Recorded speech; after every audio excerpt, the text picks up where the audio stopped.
Bienvenue sur Neuroéveil, votre chaîne de prise de conscience, de retour à soi, de transformation profonde. Chose promise, chose due, podcast épisode 14, après avoir abordé sur l'épisode 13 la psychologie masculine. L'épisode 14 est dédié à la psychologie féminine. Il y en a pour tout le monde. Petit rappel, Neuroéveil, c'est vraiment votre podcast qui va explorer votre conscience, les neurosciences, la psychologie et le développement personnel pour pouvoir vous accompagner dans un retour profond à soi et une transformation intérieure durable. Aujourd'hui, nous allons parler de la psychologie féminine à travers le prisme du livre Quand Mars rencontre Vénus de John Gray. Comprendre la femme, son fonctionnement émotionnel, ses besoins, sa manière de communiquer est essentiel pour créer des relations conscientes, harmonieuses et nourrissantes, tant dans l'amour que dans la vie sociale ou professionnelle.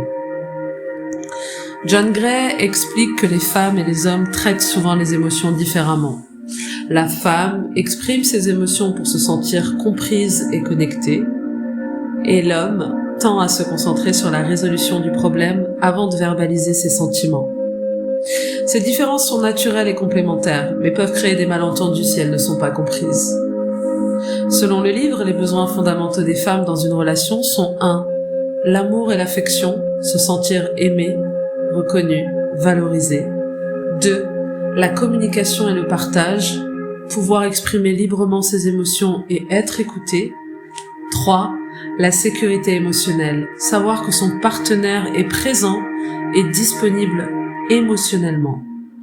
Lorsque ces besoins ne sont pas respectés, la femme peut se sentir incomprise, seule dans la relation, frustrée ou émotionnellement déconnectée. Comment favoriser l'harmonie dans les relations ? 1. Écouter activement. Laissez la femme exprimer ses émotions sans interrompre ni chercher immédiatement une solution. Écoutez-la. 2. Montrer de la présence et de l'attention. Les petites attentions, l'écoute et la validation renforcent le lien émotionnel. 3. Appliquer le respect et la conscience. Comprendre que son besoin de verbaliser et de partager est un outil de connexion et non un reproche.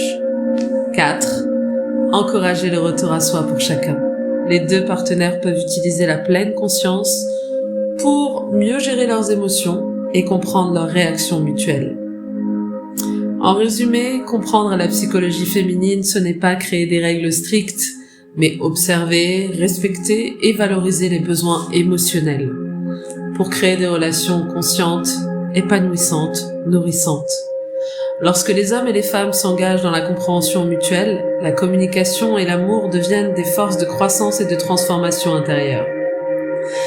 Merci d'avoir écouté ce 14e épisode de Nos Réveils. Merci pour vos abonnements, vos likes, vos commentaires et vos partages.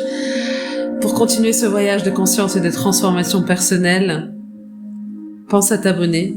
Reste connecté pour découvrir comment les relations, l'amour et la connaissance de soi peuvent profondément changer ta vie. Reconnaissance et gratitude, le meilleur est déjà là, alhamdulillah, et le meilleur du meilleur est encore à venir, Inch'Allah.